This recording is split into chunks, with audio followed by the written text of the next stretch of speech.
Assalamualaikum warahmatullahi wabarakatuh. Alhamdulillahirabbil alamin. Allahumma shalli ala sayyidina Muhammad.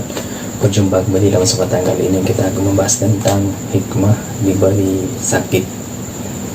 Hikmah ketika kita diberi sakit, yang pertama dihilangkan rasa lezat makanan, dihilangkan tenaga kita, dihilangkan warna tubuh kita, dihilangkan dosa kita. Tapi ketika waktu sembuh, dikembalikan semua, yaitu dikembalikan lezat makanan, dikembalikan tenaga kita, dikembalikan warna tubuh kita. Cuma satu yang tidak dikembalikan, yaitu dosa. Karena Allah berkata kepada malaikat, ya malaikat, yang jangan kamu kembalikan yaitu dosanya, karena malu sangat saya dengan hambaku kepada Allah. Demikian, subhanakallah wa bihamdika asyhadu an la ilaha illa anta astaghfiruka wa atubu ilaik. Assalamualaikum warahmatullahi wabarakatuh. Wallahu a'lam bishawab. Salam alaikum.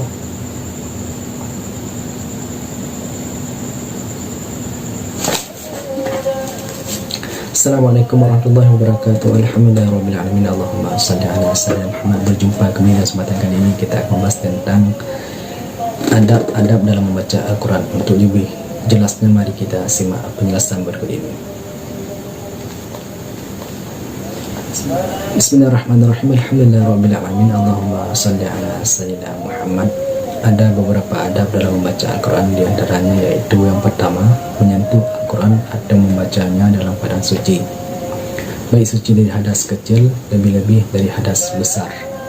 Cara suci hadas kecil yaitu dengan cara berwudu, dan suci daripada hadas besar dengan cara mandi junub atau mandi dari hadas besar, termasuk suci badan, suci pakaian, dan tempat waktu kita membacanya.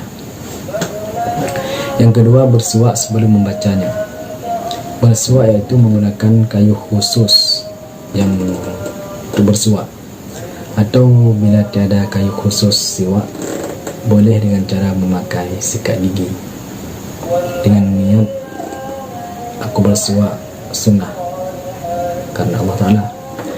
Yang ketiga, menggunakan pakaian terbaik, pakaian yang bersih, yang indah waktu dipandang, karena sebagai pakaian itu yang berwarna putih.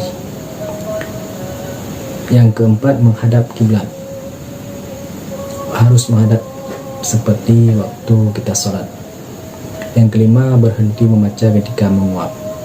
Ketika menguap dianjurkan untuk berhenti sejenak agar tidak terpotong bacaan begitu saja.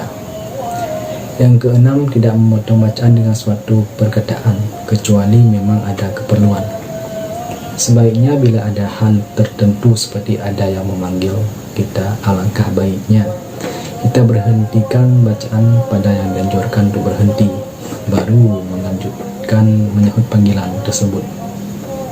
Yang ketujuh, pikirannya terkonsentrasi.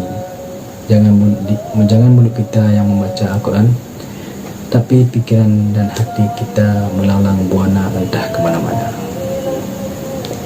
Yang kedelapan, ketika ada ayat yang berisi janji, maka berhenti untuk memohon kepada Allah. Misalnya janji bahwa janji seperti misalkan janji bahwa orang yang taat dimasukkan ke dalam surga, maka kita memohon untuk mendapatkan rahmat surga itu dan sebagainya. Yang sembilan, ketika ada ayat yang berisi ancaman, memohon perlindungan kepadanya Allah. Misalnya orang yang ingkar kepada Allah akan dimasukkan ke dalam neraka, kita memohon perlindungan kepada Allah untuk dijauhkan dari azab neraka. Yang ke-10, tidak meletakkan Al-Quran tercerai-berai. Yang ke-11, tidak meletakkan sesuatu di atasnya Al-Quran. Alangkah baiknya Al-Quran diletakkan paling atas di antara kitab-kitab dan buku-buku yang lain. Yang ke-12, tidak saling mengeras bacaan terhadap orang lain. Maksudnya jangan sampai mengganggu orang lain dengan bacaan kita dengan cara berteriak-teriak. Yang ke-13, tidak membaca Al-Quran di dalam pasar, karena sebaik-baik tempat adalah masjid dan seburuk-buruk tempat adalah pasar, sebagaimana hadis Nabi. Yang 14, tidak membaca Al-Quran di tempat-tempat hiburan, misalkan tidak membaca di tempat-tempat karaoke, diskotik, dan lain sebagainya. Mungkin hanya sekian, semoga bermanfaat. Di mana ada kekurangan dan kejanggalan mohon dimaklumi karena saya juga manusia biasa. Wallahu a'lam, mungkin hanya Allah yang lebih mengetahui segala sesuatu. Wabillahi taufiq wal hidayah. Assalamualaikum warahmatullahi wabarakatuh. Salim anil